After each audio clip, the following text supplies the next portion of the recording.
Dear students, let us discuss on water pollution.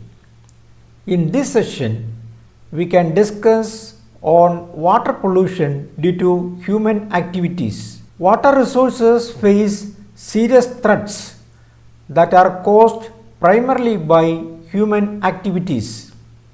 Sedimentation, pollution, climate change, deforestation, landscape changes and urban growth. നമ്മളുടെ ജലസ്രോതസ്സുകൾ മലിനീകരിക്കപ്പെടുന്നതിൻ്റെ പ്രധാന കാരണങ്ങൾ നമ്മളുടെ തന്നെ പ്രവർത്തനങ്ങളാണ്. നമ്മളുടെ അശാസ്ത്രീയമായിരിക്കുന്ന വികസന പ്രവർത്തനങ്ങളുടെ അനന്തരഫലം എന്ന് പറയുന്നത് ജലസ്രോതസ്സുകളുടെ ക്രമാതീതമായിരിക്കുന്ന മലിനീകരണമാണ്. അതിൽ പ്രധാനപ്പെട്ടത് sedimentation, pollution, climate change, deforestation, landscape changes, urban growth എന്നിവയാണ്. സെഡിമെൻറ്റേഷൻ എന്ന് പറയുന്നത് ജലസ്രോതസ്സുകളിൽ മണ്ണും അതോടനുബന്ധമായി വരുന്ന മാലിന്യങ്ങളും അടിഞ്ഞുകൂടുന്നതാണ്. പൊല്യൂഷൻ നിങ്ങൾക്കറിയാം, ജലസ്രോതസ്സുകൾ പല രീതിയിൽ മലിനീകരിക്കപ്പെടുന്നത്. കാലാവസ്ഥാ വ്യതിയാനം, അതിന് പല തലങ്ങളുണ്ട്. പിന്നെ വനനശീകരണം, ലാൻഡ്സ്കേപ്പ് ചേഞ്ചസ്. നമുക്കറിയാം, ലാൻഡ് നമ്മളുടെ സൗകര്യപ്രദമായ രീതിയിൽ നമ്മൾ മാറ്റം വരുത്തുക ചെയ്യുന്നത്. കുന്ന് കുഴിയാക്കുകയും കുഴി കുന്നാക്കുകയും ചെയ്യുന്നത് നമ്മളുടെ ഒരു വികസന രീതിയായി മാറിയിരിക്കുക. അതുപോലെ തന്നെ അർബൻ ഗ്രോത്ത്, ഓരോ പ്രദേശവും പട്ടണങ്ങളായി മാറിക്കൊണ്ടിരിക്കുക. ഗ്രാമം എന്ന് പറയുന്നത് നമ്മുടെ കേരളത്തിൽ ഇന്നില്ലാത്ത ഒരവസ്ഥയിലായിരിക്കുന്നു. അപ്പോൾ ആ രീതിയിലുള്ള അശാസ്ത്രീയമായിരിക്കുന്ന വികസന പ്രവർത്തനങ്ങളുടെ അനന്തരഫലമാണ് ജലസ്രോതസ്സുകളുടെ മലിനീകരണം എന്നത്. Degradation of ecosystems. One of the most serious threats to the water resources is the degradation of ecosystems. The degradation is mainly due to the changes of landscapes such as clearance of forests, conversion of the natural landscapes to farmlands, growth of cities, construction of buildings, roads, mining, etc. As a result, sediments can occur naturally in the water bodies and thus the aquatic ecosystems are degraded. എക്കോസിസ്റ്റംസിൻ്റെ മലിനീകരണം, അതിൻ്റെ degradation എന്ന് പറയുന്നത് അതിൻ്റെ ആ ഒരു സ്വാഭാവികതയിലുണ്ടാകുന്ന മാറ്റങ്ങളാണ്, അതിൻ്റെ ഒരു നശീകരണമാണ്. അപ്പം ജലമലിനീകരണത്തിൻ്റെ അഥവാ ജലസ്രോതസ്സുകളുടെ ക്വാളിറ്റിയിൽ, ജലത്തിൻ്റെ ഗുണമേന്മയിലുണ്ടാകുന്ന വ്യതിയാനത്തിൻ്റെ പ്രധാനപ്പെട്ട ഒരു കാരണമെന്ന് പറയുന്നത് എക്കോസിസ്റ്റത്തിനുണ്ടാകുന്ന ഡീഗ്രഡേഷനാണ്. ആ ഡീഗ്രഡേഷൻ ഉണ്ടാകുന്നതിന് പ്രധാനപ്പെട്ട കാരണമെന്ന് പറയുന്നത് വനനശീകരണം, അതുപോലെ ലാൻഡ്സ്കേപ്സ്, അതായത് നാച്ചുറൽ ആയിരിക്കുന്ന ലാൻഡ്സ്കേപ്സിനെ നമ്മൾ മാറ്റി മറ്റു പല രീതിയിലേക്ക് കൺവേർട്ട് ചെയ്യുന്നത്, പിന്നെ നഗരവൽക്കരണം, വൻകിട കെട്ടിടങ്ങളുടെ നിർമ്മാണം, റോഡ് നിർമ്മാണം, മൈനിങ് തുടങ്ങിയവയാണ്. സ്വാഭാവികമായും നമ്മളുടെ ഈ വക പ്രവർത്തനങ്ങളുടെ ഫലമായിട്ട് സെഡിമെൻറ്റ്സ് ജലസ്രോതസ്സുകളിൽ അടിഞ്ഞുകൂടുന്നു. അങ്ങനെ അടിഞ്ഞുകൂടുമ്പോൾ ആ ജലസ്രോതസ്സുകളുടെ സ്വാഭാവികമായിരിക്കുന്ന പല പ്രവർത്തനങ്ങൾക്കും അതിന് തടസ്സം വരികയും അത് ഡീഗ്രേഡ് ചെയ്യപ്പെടുന്ന അവസ്ഥയിലെത്തുകയും ചെയ്യും. Pollution due to domestic waste.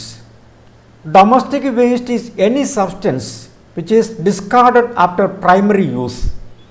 We generate huge amounts of waste in our day-to-day life.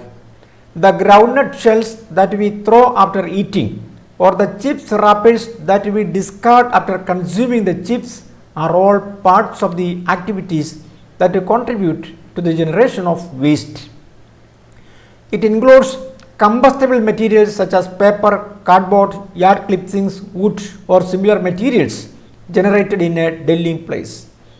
When the domestic waste are dumped into water bodies, the water becomes polluted and deviates from its normal function. Domestic waste മൂലമുണ്ടാകുന്ന മലിനീകരണം. നിങ്ങളൊന്ന് ചിന്തിച്ച് നോക്കിയാൽ മതി, നമ്മുടെ വീടുകളിൽ തന്നെ ഉണ്ടാകുന്ന മാലിന്യങ്ങൾ എന്തുമാത്രമുണ്ടെന്ന് നോക്കിയാൽ മതി.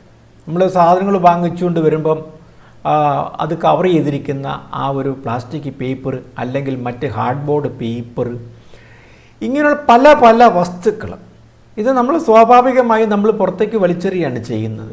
നമുക്കൊരു പ്രത്യേകിച്ച് അതിനൊരു രീതിശാസ്ത്രമൊന്നുമില്ല. ഇപ്പോൾ പേപ്പറാണെന്നുണ്ടെങ്കിലും കാർഡ്ബോർഡ് ആണെന്നുണ്ടെങ്കിലും മരക്കഷ്ണമാണെന്നുണ്ടെങ്കിലും അതുപോലുള്ള മറ്റ് ഡിപ്പയോ മറ്റ് മെറ്റീരിയൽസോ എന്താണെങ്കിലും നമ്മളത് വലിച്ചെറിയും. അത് പല പ്രാവശ്യമോ അല്ലെ പല രീതിയിലും അത് ഒഴുകി വെള്ളത്തിൽ എത്തിച്ചേരുകയോ അല്ലെ പലപ്പോഴും ചിലർ ജലസ്രോതസ്സുകളിലേക്ക് തന്നെ വലിച്ചെറിയുന്നത് കാണാം. അങ്ങനെ ആ ജലസ്രോതസ്സിലേക്ക് വലിച്ചെറിയുന്ന മാലിന്യങ്ങൾ, ആ ഡൊമസ്റ്റിക് വേസ്റ്റ് ആ ജലസ്രോതസ്സിൻ്റെ സ്വാഭാവികമായിരിക്കുന്ന ഗുണമേന്മയെ നഷ്ടപ്പെടുത്തുകയും അത് മലിനീകരിക്കപ്പെടുകയും ചെയ്യുന്നു. Industrial effluents.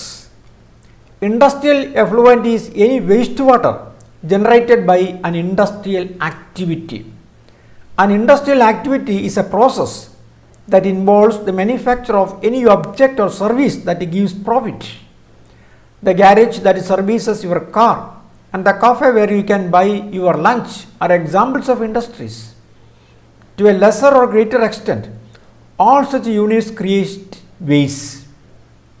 All industries, no matter how big or small, produce dirty water called industrial effluent. ഇപ്പോൾ ഇൻഡസ്ട്രിയൽ എഫ്ലുവൻ്റ് എന്നത് ഒരു ചെറുകിട വ്യവസായ സംരംഭവുമായി ബന്ധപ്പെട്ടോ ഒരു വൻകിട വ്യവസായവുമായി ബന്ധപ്പെട്ടോ ഉപയോഗിച്ച് കഴിഞ്ഞ ജലം, ഏത് വ്യവസായ സംരംഭമാണെങ്കിലും നമുക്കവിടെ ജലത്തിൻ്റെ ഉപയോഗം വരും. ഒരിക്കൽ ഉപയോഗിച്ച ജലം അത് പുറത്തേക്ക് തള്ളപ്പെട്ട് കഴിയുമ്പോൾ അത് ഇൻഡസ്ട്രിയൽ എഫ്ലുവൻ്റായി. അപ്പോൾ അതൊരു ഹോട്ടലിൽ നിന്നുള്ള ഒരു മലിനജലമാണെന്നുണ്ടെങ്കിലും നമ്മുടെ വീടുകളിൽ നിന്നുള്ള മലിനജലമാണെന്നുണ്ടെങ്കിലും സ്വാഭാവികമായും നമ്മളതിനെ വിളിക്കുന്നത് ഒരു എഫ്ലുവൻറ്റ് എന്നുള്ളതാണ്. പ്രത്യേകിച്ച് ഒരു വ്യവസായ സംരംഭമായി കഴിയുമ്പം ആ വ്യവസായ സംരംഭത്തിൽ നിന്ന് തള്ളപ്പെടുന്ന മലിനജലത്തെയാണ് ഇൻഡസ്ട്രിയൽ എഫ്ലുവൻറ്റ് എന്ന് പറയുന്നത്. So industrial effluent is any waste water generated by an industrial activity. Profit ഉണ്ടാക്കുന്ന എന്തും ഒരു വ്യവസായ സംരംഭം തന്നെയാണ്. Agricultural discharge. Agricultural pollution refers to biotic and abiotic byproducts of farming practices that result in contamination of the environment and surrounding ecosystems. It causes injury to humans and their economic interests. The pollution may come from a variety of sources, ranging from point source pollution to non-point source. The surface run of water, either by irrigation or by rain from agricultural lands, consists of chemical fertilizers, pesticides, soil, etc. that finally pollutes water bodies. Agricultural discharge. Agricultural discharge എന്ന് പറയുന്നത് ഒരു കൃഷിഭൂമിയിൽ നിന്നും തള്ളപ്പെടുന്ന മാലിന്യങ്ങളാണ്. അത് ജൈവികവും അജൈവികവുമായിരിക്കുന്ന മാലിന്യങ്ങൾ പുറത്തേക്ക് തള്ളപ്പെടാം. ഇങ്ങനെയുള്ള മാലിന്യങ്ങൾ സ്വാഭാവികമായും നമ്മുടെ എക്കോസിസ്റ്റത്തെ ദോഷകരമായി ബാധിക്കും. അപ്പോൾ ചില സോഴ്സ്, ഇങ്ങനെയുള്ള സോഴ്സ് എന്ന് പറയുന്നത് പോയിൻ്റ് സോഴ്സാണ്. പോയിൻ്റ് സോഴ്സ് എന്ന് വെച്ച് കഴിഞ്ഞാൽ ഒരു സിംഗിൾ പോയിന്റിൽ നിന്നായിരിക്കും ഈ പൊല്യൂഷൻസ് എല്ലാം സംഭവിക്കുന്നത്. ഒരൊറ്റ സോഴ്സ്, ഒരു സിംഗിൾ പോയിൻ്റ്, അതിനെ സിംഗിൾ ഡിസ്ചാർജ് പോയിൻ്റ് എന്നാണ് വിളിക്കുന്നത്. ഇനി നോൺ പോയിൻ്റ് സോഴ്സ് ഉണ്ട്. നോൺ പോയിൻ്റ് സോഴ്സ് എന്ന് വെച്ചാൽ പല സ്രോതസ്സുകളിൽ നിന്നും മാലിന്യം ജലസ്രോതസ്സുകളിലേക്ക് എത്തിപ്പെടാം. ഇപ്പോൾ ഒരു ഉദാഹരണം പറയുകയാണെന്നുണ്ടെങ്കിൽ ഈ കൃഷിയിടങ്ങളിൽ നിന്നും ഒഴുകി വരുന്ന ജലം, അതിനെ റൺ ഓഫ് എന്നാണ് വിളിക്കുന്നത്. Water run off, the run off water, അത് പിന്നെ ഇറിഗേഷൻ ഉപയോഗിച്ചൊരു ജലമാകാം, അഥവാ റെയിൻ വാട്ടറാകാം, മഴവെള്ളമാകാം. അപ്പോൾ ഇങ്ങനെ ഒഴുകി ജലത്തിൽ ആ കൃഷിഭൂമിയിൽ ചേർത്ത പിന്നെ പെസ്റ്റിസൈഡ്സിൻ്റെയോ ഫെർട്ടിലൈസറിൻ്റെയോ ഒക്കെ ചെറിയൊരു ശതമാനം ലയിച്ച് ചേർന്നിട്ടുണ്ടാകാം. സ്വാഭാവികമായും അത് നമ്മുടെ ജലസ്രോതസ്സുകളെ മലിനപ്പെടുത്തും. Soaps. Soap is a substance used for cleaning purposes. So ultimately the soap will drain into water bodies, causing pollution due to the presence of chemicals in soap. Soap is the sodium or potassium salt of higher fatty acids. Coloring substances and perfumes are added to soaps. All these substances pollute water to a lesser or greater extent. Many other chemicals added to enhance the quality of soap are also harmful, and most of them are non-biodegradable. Even biodegradable soaps pollute water to a lesser extent. Soap മുഖാന്തരമുണ്ടാകുന്ന മലിനീകരണം. Soap എന്ന് പറയുന്നത് സോഡിയത്തിൻ്റെയോ പൊട്ടാസ്യത്തിൻ്റെയോ sodium or potassium salt of higher fatty acids, അത് കെമിക്കൽസാണ്. അതുകൂടാണ്ട് തന്നെ സോപ്പിൽ പല രീതിയിലുള്ള അതിൻ്റെ നിറം കിട്ടുന്നതിന് വേണ്ടി, മണം കിട്ടുന്നതിന് വേണ്ടി പല തരത്തിലുള്ള കെമിക്കൽസും സോപ്പിൽ ചേരാറുണ്ട്. അപ്പോൾ ഇതിൽ പലതും സ്വാഭാവികമായും വിഘടിച്ച് പോകുന്നവയല്ല, നോൺ ബയോഡീഗ്രേഡബിളാണ്. ഇനി അതല്ല, ബയോഡീഗ്രേഡബിൾ ആണെങ്കിൽ കൂടിയും ഇത് ജലസ്രോതസ്സുകളെ ഒരു പരിധിവരെ മലിനീകരിക്കുന്നു. Detergents are more polluting than the soaps. Different types of detergents are now available in market. Fatty alcohols, aluminum metal powder, sulfuric acid, sodium pyrophosphate, sodium tripolyphosphate, linear alkyl sulfonate, etc. are the chemicals used for the manufacture of detergents. All these chemicals pollute water and most of them are non-biodegradable. The excess use of the detergents is now causing pollution problems. The sodium tripolyphosphate has been reported to pollute rivers and lakes. സോപ്പിനേക്കാൾ കൂടുതൽ മലിനീകരണത്തിന് കാരണമാകുന്നത് ഡിറ്റർജൻസാണ്. കാരണം പലപ്പോഴും ഡിറ്റർജൻസിൽ ഉപയോഗിക്കുന്ന പല കെമിക്കൽസും non ബയോഡീഗ്രേഡബിളാണ്, സ്വാഭാവികമായും വിഘടിച്ച് പോകുന്നവയല്ല. പ്രധാനമായും നമ്മൾ ഡിറ്റർജൻസിൽ ഉപയോഗിക്കുന്ന കെമിക്കൽസ് എന്ന് പറയുന്നത് fatty alcohols, aluminium metal powder, sulphuric acid, sodium pyrophosphate, sodium tripolyphosphate, linear alkyl sulphonate LAS എന്ന ഓമന പേരിൽ അറിയപ്പെടുന്ന ലീനിയർ ആൽക്കിൽ സൾഫോണേറ്റ് തുടങ്ങിയവയാണ്. ഇത് കൂടാണ്ട് തന്നെ നിറത്തിനും മണത്തിനും ഒക്കെ വേണ്ടി മറ്റു ചില കെമിക്കൽസും ചേർക്കാറുണ്ട്. അപ്പോൾ ഇങ്ങനെയുള്ള ഈ കെമിക്കൽസ് ഒക്കെ തന്നെയും ഇതിൽ നല്ലൊരു ശതമാനവും നോൺ ബയോഡീഗ്രേഡബിൾ ആണ്. ദീർഘകാലം അത് എൻവയോൺമെൻറ്റിൽ നിൽക്കുന്നവയാണ്. അഥവാ ജലത്തിൽ വന്നു കഴിഞ്ഞാൽ അത് ജലസ്രോതസ്സിൽ ദീർഘകാലം നിൽക്കുന്നവയാണ്. അതുകൊണ്ട് തന്നെ ഡിറ്റർജൻസ് ജലസ്രോതസ്സുകളെ ക്രമാതീതമായി മലിനീകരിക്കുന്നു. Water pollution damages aquatic ecosystem. The soil pH is changed to an undesirable extent and thus the microorganisms are adversely affected. Even though the polyphosphates undergo biodegradation by the hydrolysis, it acts as a nutrient for plants and thus cause eutrophication by excessive growth of plants. The presence of very low concentration of pollutants in water can cause greater damage to fish and aquatic system. ഈ മാലിന്യങ്ങൾ ജലത്തിൽ ഒഴുകിയെത്തുന്നതിന് മുമ്പ് അത് മണ്ണിനെ മലിനീകരിക്കുന്നുണ്ട്. കാരണം പല കെമിക്കൽസും മണ്ണിലടിഞ്ഞു കൂടുമ്പോൾ മണ്ണിൻ്റെ pH, മണ്ണിൻ്റെ അമ്ലത കൂടുകയും അല്ലെങ്കിൽ അത് അസിഡിക്കാവും, മണ്ണ് അസിഡിക്കാവും, ചിലപ്പം ബേസിക്കാവും. അത് മണ്ണിൻ്റെ അമ്ലതയിൽ മാറ്റം വരും. അങ്ങനെ മണ്ണിൻ്റെ അമ്ലതയിൽ വരുന്ന മാറ്റം സോയിലുള്ള മൈക്രോ ഓർഗാനിസത്തെ ദോഷകരമായി ബാധിക്കുന്നു. അപ്പോൾ ഈ സോയിലിൽ കൂടി കിണിഞ്ഞിറങ്ങുന്ന ജലസ്രോതസ്സുകളിലേക്ക് കിണിഞ്ഞിറങ്ങുന്ന ജലവും സ്വാഭാവികമായും അതിൻ്റെയും ക്വാളിറ്റി കുറവായിരിക്കും. ഇങ്ങനെയുള്ള ജലത്തിൽ അതിനകത്ത് കെമിക്കൽസ് ഉണ്ടെന്ന് മാത്രമല്ല, ചെടികൾക്ക് പ്രത്യേകിച്ച് വാട്ടർ പ്ലാന്റ്സിന്, ആൽഗെ പോലെയുള്ള വാട്ടർ പ്ലാന്റ്സിന് നന്നായിട്ട് വളരാൻ ആവശ്യമായിരിക്കുന്ന ന്യൂട്രിയൻസും ഉണ്ടാവും.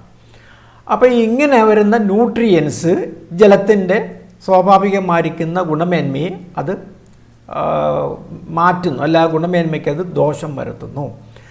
ഇനി the presence of very low concentration of pollutants in water, അത് വളരെ കുറഞ്ഞ അളവിൽ പോലും മാലിന്യങ്ങൾ ജലത്തിലുണ്ടെന്നുണ്ടെങ്കിൽ അത് ജലത്തിലെ ആ അക്വാറ്റിക് എക്കോസിസ്റ്റത്തെ, ജലജീവികളുടെ ആവാസ വ്യവസ്ഥയെ തകിടം മറിക്കും. What is eutrophication? the run of water from agricultural lands enriches a natural water body with minerals and nutrients. This causes excess growth of plants in the water body, resulting in the depletion of dissolved oxygen in the water. This phenomenon is called eutrophication. എന്താണ് eutrophication? അപ്പോൾ eutrophication എന്ന് പറയുന്നത് ഒരു ജലസ്രോതസ്സിൽ ന്യൂട്രിയൻസിൻ്റെ അളവ് വർദ്ധിക്കുമ്പോഴേ, ഇപ്പം agriculture ലാൻഡിലാണെന്നുണ്ടെങ്കിൽ agriculture ലാൻഡിൽ ചേർക്കുന്ന fertilisers, ആ fertilisers ഒഴുകി ജലസ്രോതസ്സിലെത്തുമ്പോഴേ ജലസ്രോതസ്സിലുള്ള മിനറൽസിൻ്റെയും ന്യൂട്രിയൻസിൻ്റെയും അളവ് കോൺസെൻട്രേഷൻ വർദ്ധിക്കും. സ്വാഭാവികമായും ആ ജലമായി ബന്ധപ്പെട്ട പ്ലാന്റ്സ്, ചെടികളെ, ആൽഗെ പോലുള്ള ചെടികളെ വളരുന്നതിന്, ശക്തമായി എക്സസീവായിട്ട് വളരുന്നതിനും അത് സഹായകമാകും. അങ്ങനെ ചെടികൾ എക്സസീവായിട്ട് വളരുമ്പോൾ ജലത്തിലുള്ള ഓക്സിജൻ, ഡിസോൾവ്ഡ് ഓക്സിജൻ അത് ഉപയോഗിക്കപ്പെടുന്നു. ഈ ഒരു പ്രോസസ്സിനെയാണ്, അല്ലെങ്കിൽ ഈ excessive growth of plants in the water body, അതിനെ വിളിക്കുന്ന പേരാണ് യൂട്രോഫിക്കേഷൻ എന്നത്. Eutrophication: when sewage and agriculture runoff containing phosphates and other nutrients enter natural water bodies, they cause overnutrition to the plants. This results in excessive growth of plants. In fact, it is a process of providing a water body with the nutrients for aquatic life it supports. A lake starts its life cycle with a clear body of water. With the introduction of nutrients through land runoff, growth and decay of aquatic life is increased. Thus, the lake collects a good amount of organic substances.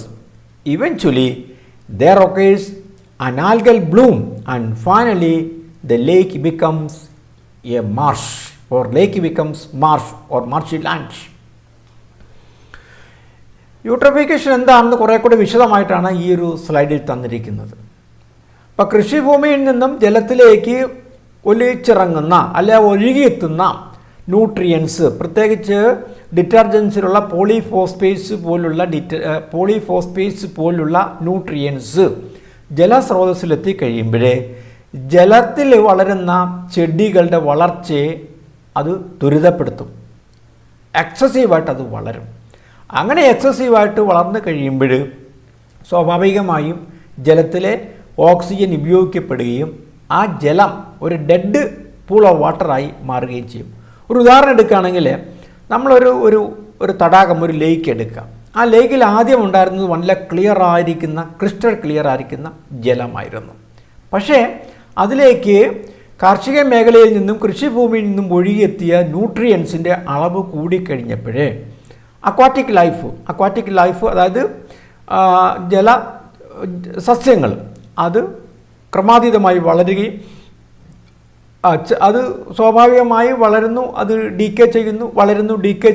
അപ്പോൾ ജലത്തിലുള്ള organic സബ്സ്റ്റൻസിൻ്റെ, organic മാറ്ററിൻ്റെ അളവ് കൂടുന്നു, വർദ്ധിക്കുന്നു. അത് സ്വാഭാവികമായി organic matter ജലത്തിലെ ഓക്സിജനെ ഉപയോഗിക്കുകയും ക്രമേണ ആ ജലസ്രോതസ് ഒരു മാർഷ് ലാൻഡായിട്ട്, ഒരു ചതുപ്പ് നിലമായി മാറുകയും ചെയ്യുന്നു. അപ്പോൾ ഈ ഒരു മൊത്തത്തിലുള്ള ഈ ഒരു പ്രോസസ്സിനെ നമ്മൾ യൂട്രോഫിക്കേഷൻ എന്ന ടെക്നിക്കൽ വേർഡ് ഉപയോഗിച്ചാണ് നമ്മൾ അർത്ഥമാക്കുന്നത്. അപ്പോൾ അതിന് ഉപയോഗിക്കുന്ന ടെക്നിക്കൽ വേർഡാണ് നമ്മൾ യൂട്രോഫിക്കേഷൻ എന്നത്. So that is all in this particular session, and you are given an assignment, explain what is eutrophication. That's all. Thank you.